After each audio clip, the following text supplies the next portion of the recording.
Hi everyone, welcome to XJW Silent No More. Today I have a very special guest. It's a dear friend of mine by the name of Fiona. And this is a first episode of its kind. We're probably going to have a few others in the future. What we're going to discuss today is we're going to get to know Fiona's story a little bit, because while many of you that are watching this, maybe you are formerly Jehovah's Witnesses, or maybe even of a different religious faith, and I know that in my experience and many others that I've talked with, many people that leave a religion never have any interest in religion again after that. So what I found very interesting about my friend here is she actually signed on to a religion since we got to know each other. So let's talk about that. So tell me a little bit about, I mean, we know each other, but for the sake of everybody watching, tell me a little bit about your background, because you were not always religiously inclined. No, I was, when I was a baby, I was baptized Ukrainian Catholic, and not so much because that's what I was to be raised like, but more of that's just kind of what you did then, was you just baptized your baby, right?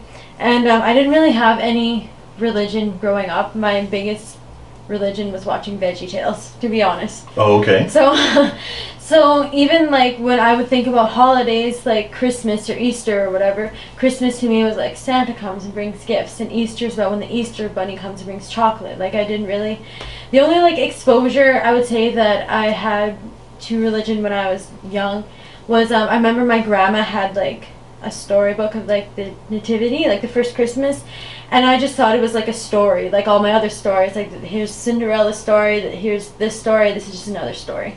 I just didn't realize that it was like a thing. I just thought it was like a story. And I think my first experience going to any kind of like church was when I was probably about like 12 or 13. I started going to church with my aunt, who's also Catholic, Roman Catholic. And but when you're at that age, it's very hard to kind of understand and want to learn something new like that. So I fell like pretty fast. And then when I was about 16, I started attending the Mormon church. So you went from the Catholic Church to the Mormon church. Well, there was definitely a period of time in between that, because when I first started going to church, I was very young, like probably too young to even understand what religion really was. And then I didn't start going to the Mormon church till I was like, I think I was 17. Okay. So there was like a 5-year gap, probably I'd say. And in that time, like especially when I was like 15 and you're kind of going through all that like teen angst stuff, you know, I was kind of like anti-religion. And then that was when I started going to the Mormon church, and I attended. I was never baptized Mormon. I never made any commitments or anything to that church. I went for about like, I think a year maybe. What was the influence on your life that was like, that took you from like attending a Catholic church, then a time where you weren't attending any church? What was it that got you going into a Mormon church for a year or so? I think it was just kind of like interest. I heard about it and I wanted to check it out. And then because in high school I didn't really have friends. Okay. And then once I started like discovering this church, and then I found out that there was people at my school that went there and that they were willing to be friends with me. So I was like, okay, like let's keep this going, you know. Okay. And my first I guess it got very intense very quickly. I remember, because Mormons, I mean, I'm sure you know, and probably I think everybody would know that Mormons are missionaries, right? Like the young men walking around in suits and stuff. And I remember meeting with them, and they gave me their spiel, and then what they said to me was, okay, so we can schedule your baptism for next Friday? And I was like... How long had you been attending when they said... That was my first meeting with them. Wow. Yeah. So like your first time going into a Mormon church, and then I you had taught gone baptism? to, I got into, like, I attended the church, like, in Edmonton. Uh-huh. Very, like, conspicuously. Like, I didn't talk to anybody, I just kind of, like, went to see what would happen and then, like, leave. Mm-hmm. And then, but that was my first experience with the missionaries, like, where I live, which is, like, right by Edmonton, as you know. And, yeah, that kind of, like, definitely was, like, whoa, like, that's pretty intense. And my mom was like, I don't understand, like, you've already been baptized, why do you have to get baptized again? And I was taken aback, kind of. I was like, oh my gosh, like, this is moving very, very fast. And, it was something that they kept bringing up to me, like, when are you gonna get baptized, when are you gonna get baptized? And luckily, one of the friends that I made there, her mom kind of made some of them, like, back up, like she will when she's ready. Because they're very, like, one of the things they always say over and over and over again in the Mormon church is when it, like, when you know, you know. Like, when it feels right, you'll know. And I never felt that, like, once. And I was like, I don't understand what you people are talking about. I think some of my former Jehovah's Witness viewers can relate to that. Yeah. Jehovah's Witnesses are actually very similar. There is a common belief that, as soon as you are old enough to understand anything about what you're learning at the meetings, well, then you're old enough to get baptized. If you're old enough to understand, you're old enough to get baptized. And more we hear about young ones that are like 8 or 9 years old being baptized. And when you are baptized in any religion, I assume it's probably the same for the Mormons, that it's meant to be a lifelong commitment with, well, at least with Jehovah's Witnesses, pain of shunning if you change your mind. Is that the same as far as you know for the Mormon faith? I didn't really attend long enough to know. Okay. I don't think it's, like, to the extreme of shunning, because I did know some people that went away.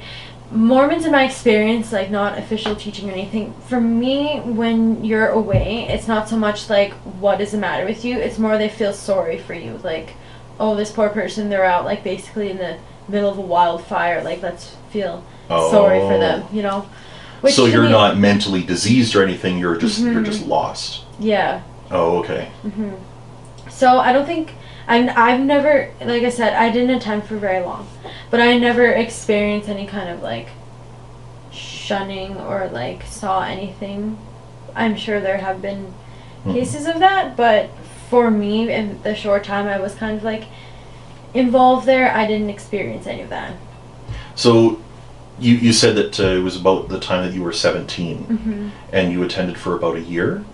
So after a year of attending, and I assume constantly being bombarded with when are you getting baptized, what was it for you that finally said, okay, time out, we're done with this, and walked away from it? Well, I think the first kind of indication in my head that I was in something that I did not want to be a part of was when we were attending, like, a young women's meeting, which is something that would happen every Sunday after church. And they would separate the boys and girls to teach them all, whatever. And I remember them teaching us about modesty. And they said, well, we have to dress modest because our body is a temple. And I was like, okay, like, fair enough, Then they put the spin on it that if you are dressed immodestly, it's not a man's fault for how he's looking at you, what he's thinking about you. If he wants to, God forbid, act on it, it's not their fault because you shouldn't be dressing like that. And that was the first kind of thing where I was like, is that something that I really want to stand behind? And I'm like, I don't think so, because I've always had the, belief that, like, that's never, you can be walking down the street naked, and that doesn't give anybody, man, woman, whatever, permission to, do something bad, right? Yeah. So that was kind of one thing. Another kind of thing that was really a little bit hard for me to, like, get around was because the Mormons are very, like, passionate about, like, their temples, which, is fine. And I mean, not everybody is allowed to go in, and I mean, That one's a little bit harder for me to understand, but I mean, I guess like if it's sacred or whatever. But the rituals, from what I described, were very odd to me. They call them endowments.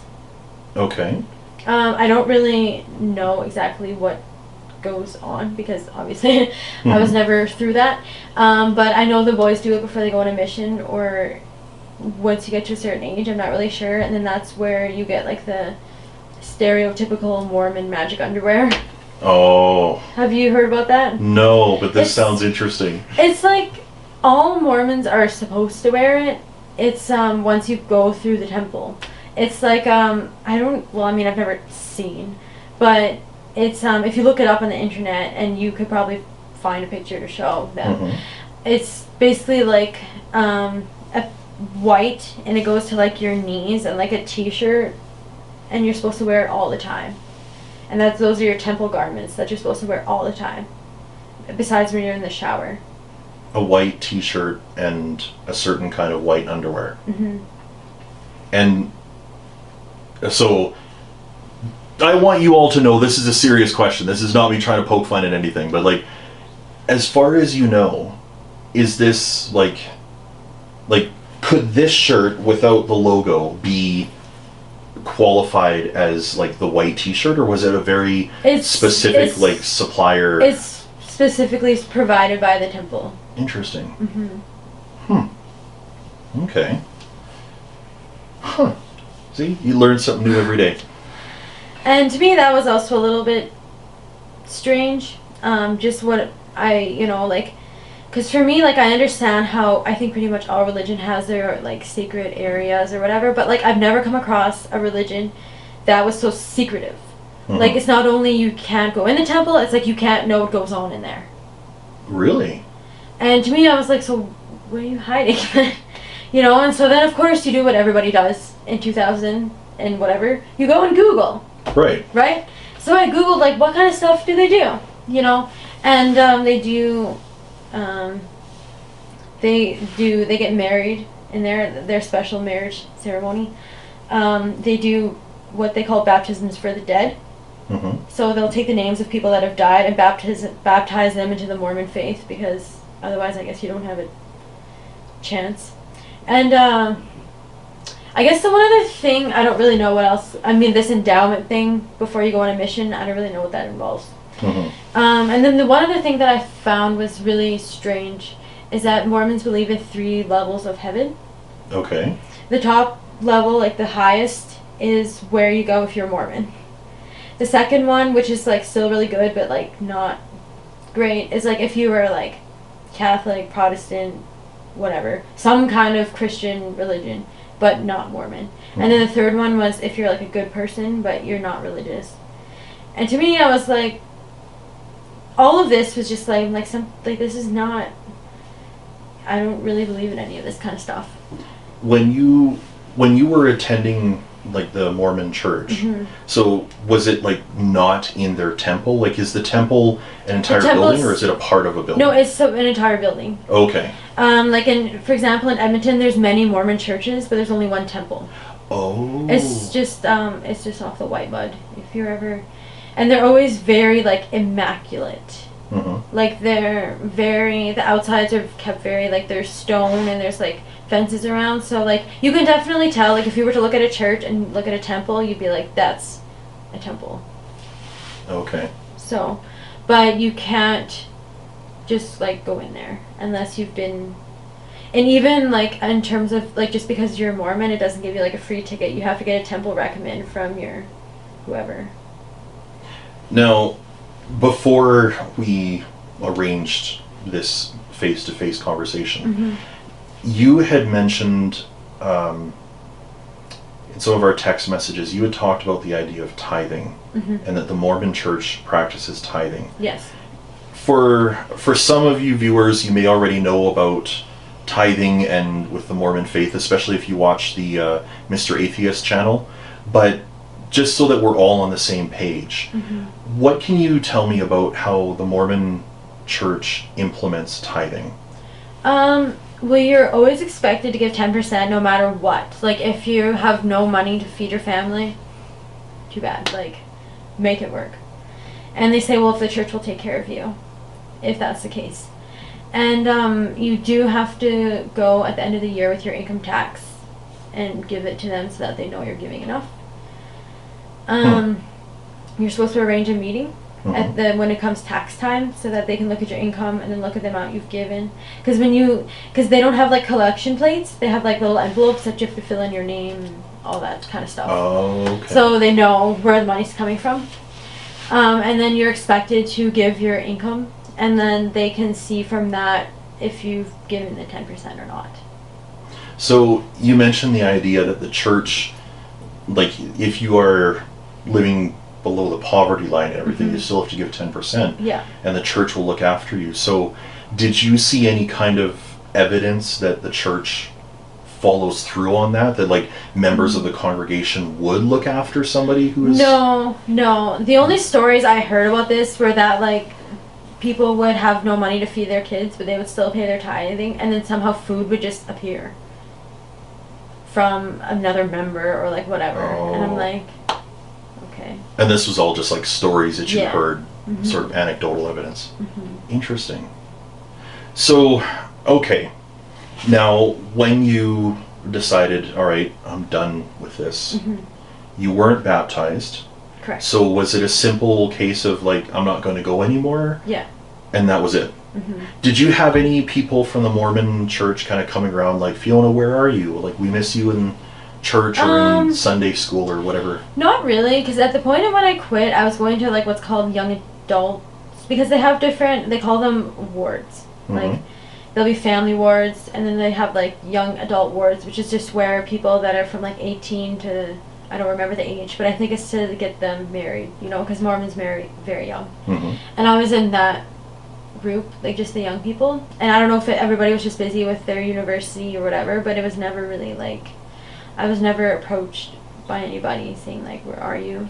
It just kind of happened. And then, I mean, you definitely notice that like, when you see them, like it's different. Like they're not like, it's not experiencing like what you have. Like they'll still talk to you and they'll say hi, like how are you doing? It's good to see you. But like it just seems like it's almost like forced. Like they feel sorry for you, you know. Like 'cause at my job, 'cause I work with the public, I have for a very long time.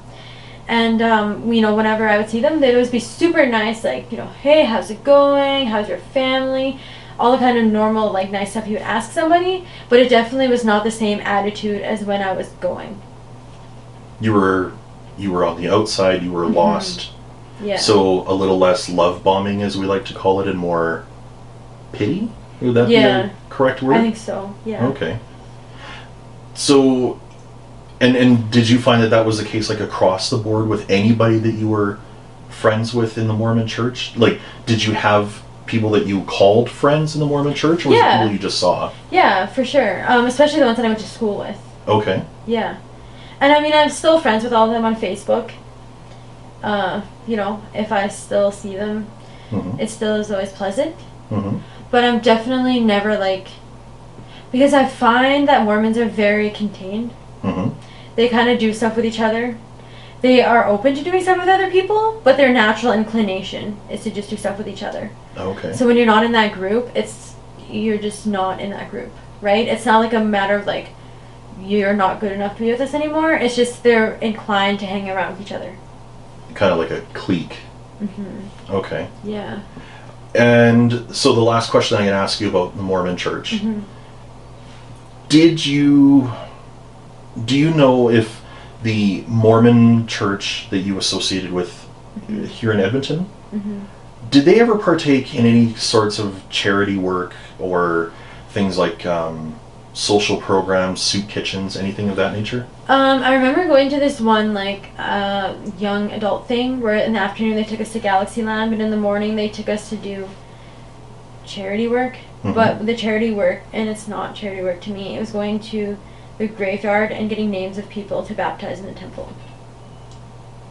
And to me, that's not charity. That's just going to the graveyard to get names of people to baptize. So are we talking about going to a graveyard and looking for people that maybe were burying a loved one and then kind of... No, not the people, just like the names on the headstones. How did that work? It was really odd. It definitely was really odd. Because the Mormons believe that if once you die, if you weren't baptized Mormon, you still, like, we can still do the work for you. Like, we'll find your name, we'll do the ceremony in the temple, and then you get to go up a level in heaven, right?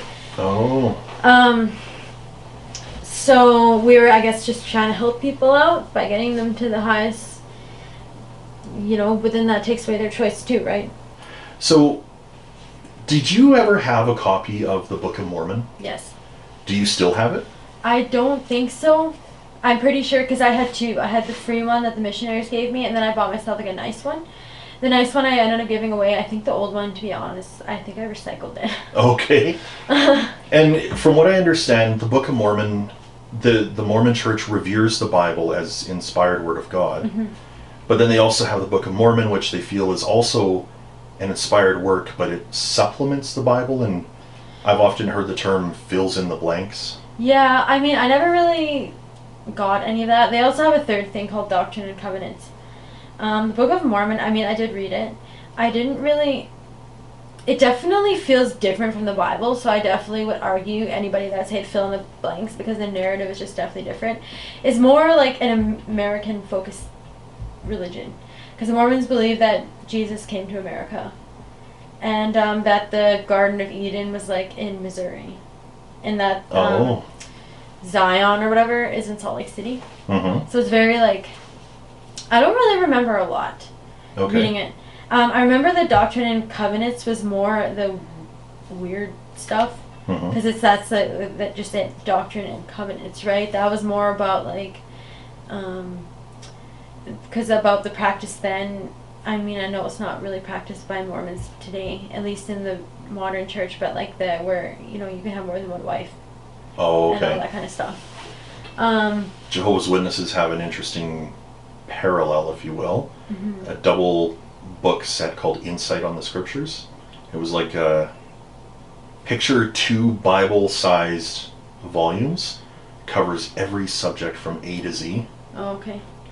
Yeah. This was like their encyclopedia on top of the myriad of other books kind of thing. And yeah, it was one of their biggest research tools. Yeah, and I remember one other thing in the Doctrine and Covenants, and I don't really know how this relates to there being different levels of heaven, but I know that when you die and if you reach whatever it is, you get your own planet. Which... Interesting. Yeah, I don't really get how that works. How do you baptize somebody as Mormon if they're dead? Like, are we talking about sprinkling water over the gravestone? No, or it's the grave? done in the temple. It's done in the temple. I don't really know what happens. All I know is that they write down the names, and they take the names into the temple, and then somehow, I don't know whether it's you take on the name of somebody and they baptize you, or if they just recite everyone's name and it's just a ceremony. I don't know. Because I was never allowed in the temple. I think we're going to have to do some Google work on this. I wonder if Mr. Atheist can explain this, because... Probably better than I can. Yeah, that sounds like an interesting piece of follow-up work. And like, viewers, if any of you know about this, sound off in the comments, because this is fascinating. So, okay, so that covers your time in the Mormon Church. We're going to take a quick break, and when we come back in part 2, we're going to discuss Fiona's introduction to the Catholic Church.